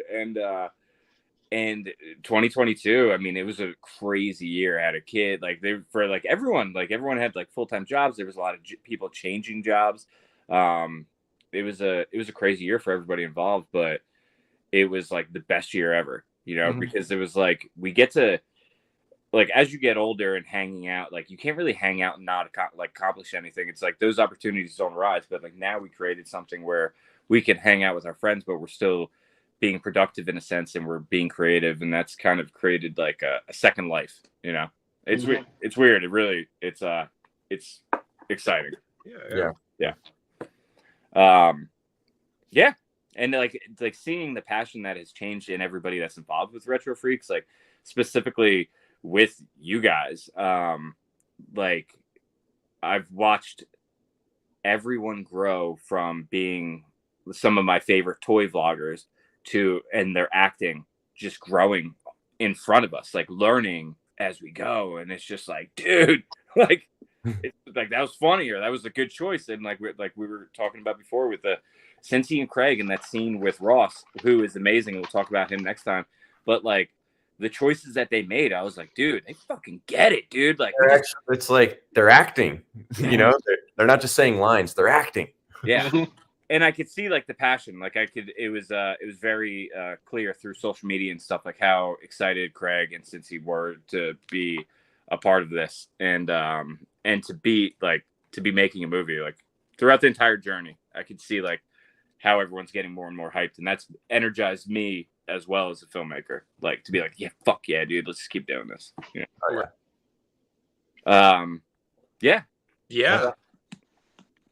Golderman, last words? Yeah, a few quick words. I would say this entire experience definitely reinvigorated me creatively, because you know, once you get stuck in this rut of corporate and commercial shoots, you kind of feel like you don't see the light at the end of the tunnel. It's kind of like, why am I doing this? I didn't go to film school to just pay the bills, right? And you know, feature films are where it's at, but in order to make a feature film, of course, you need a ton of resources, which ultimately we just didn't have. And so it just came down to having a close-knit group of friends that were able to volunteer their time and believe in the project and trust the process in order to make it happen. I mean, I would say now, I mean, we're not friends. It's kind of like a family, you know, ultimately. And this has definitely changed my life. I know it's changed you guys' life, and I can't wait to see where this all takes us. Yep. Yeah, for real. Yeah, I mean, I think for me, myself, is like you, Mike and Dave, like you guys are super, super creative guys. Like you guys know what you're doing, and to like, you know, use your time and take a chance on a bunch of toy dudes like that means a lot, man. That means a lot, because time is like the most valuable thing we all have, right? So you know, I just want to thank you guys for that means a lot. So yeah, without getting too sentimental, thank you. Yeah, the feeling is definitely mutual, because it was like we like, let's be honest, you got like, we wanted to show something that people were going to see, and you guys allowed us to have a venue to do that. Like, and the movie kind of dives in and like has the reality of the social media and stuff, but like at the end of the day, it's like Last Hall was seen because of you guys. You know, we wouldn't have anything to do with it. The movie wouldn't have been made, we wouldn't have done it. And honestly, without the passion that everyone has brought to the table, who knows if me and Golderman would still even be working on any type of like creative project. You know what I mean? Yeah. So I think it was meant to happen, you know, and For us to edit it and it just accidentally falls into 90 minutes, like without us needing to think about it, it's like there was just so much magic that we'll get into at another time. That's right. So at this point, before I keep talking, I'm gonna say peace. Thank you all for watching. Yeah. Thanks everybody for tuning in. Yes, thank you. Thank you guys. Make sure you're following at Retro Freaks the Movie on Instagram. Make sure you're following everyone's social media, which we could throw in the comments later. Just make sure you look for it, because we're gonna hop on. We'll do this again. We'll kind of dive into more of making this movie, and we'll also soon, because we're shooting very, very soon, we'll start having some BTS stuff to show you about the second one. Movie. Buy the DVD. Buy the DVD. Buy it. Come on. Take a chance on it. You got to do it, dude. Time. All right, guys. All right. Out. Peace, guys. All right, later guys. Bye.